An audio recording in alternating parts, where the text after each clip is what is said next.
अस्सलाम वालेकुम रहमतुल्लाहि व बरकातुहू। नाजरीन, आप देख रहे हैं इत्तेहाद टीवी न्यूज़ में। हम आपके सामने सीनियर जर्नलिस्ट रफीक नूरी। आइए, इत्तेहाद टीवी न्यूज़ के खबरनामे में आपका खैर मुकद्दम है। आइए देखते हैं आज के खबरों की तफसीलात। नाजरीन, अगर आपने अभी तक इत्तेहाद टीवी न्यूज़ को सब्सक्राइब नहीं किया है तो बराह करम सब्सक्राइब करें, शेयर करें। शहर संगारेड्डी में नमाज ईद उल फितर ईदगाह के अलावा दीगर मसाजिद में भी अदा की गई। ईद के इस मुबारक मौके पर सियासी कायदीन ने मुलाकात करते हुए ईद उल फितर की पुरखुलूस मुबारकबाद पेश की।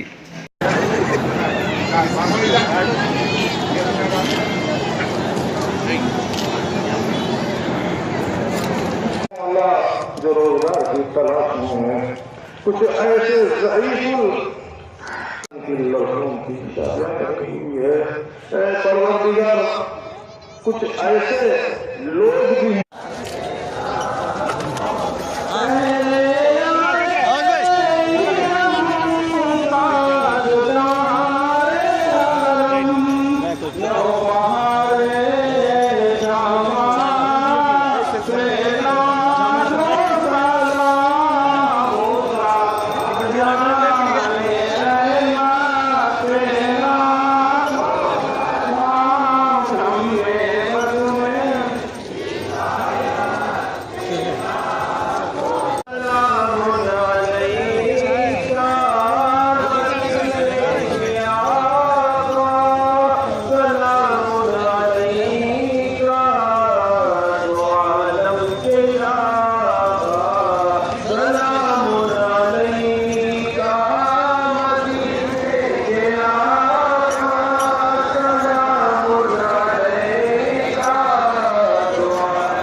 पीछे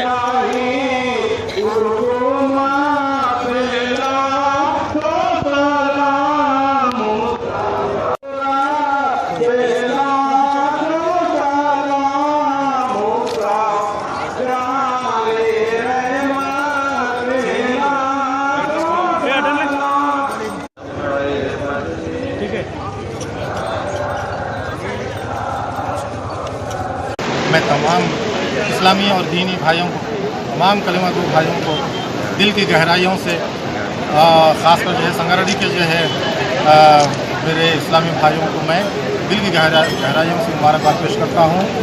और एक मेरा पैगाम ये है कि हुब्बे रसूल और खुदा की वहदानियत के उन्वान पर हम सब जो है एक और नेक हो जाएँ और शीर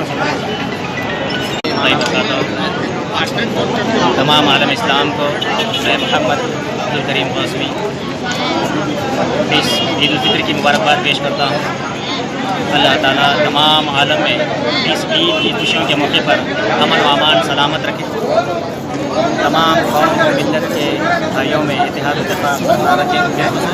हमारे भारत में क्योंकि हमारा भारत गहवारा है तमाम मज़ाहिब के मानने वालों का, इसमें हर किस्म के फूल हैं। गुलदस्ता उसी वक्त कहलाता है जबकि हर किस्म के फूल हों। तो इसी तरह इत्तेहाद और इत्तेफाक भी अल्लाह ताला बरकरार रखे। अल्लाह ताला से दुआ है कि हमारे देश में अमन व अमान सलामत रहे। हर किस्म के फितनों से अल्लाह ताला हमारे देश को महफूज रखे।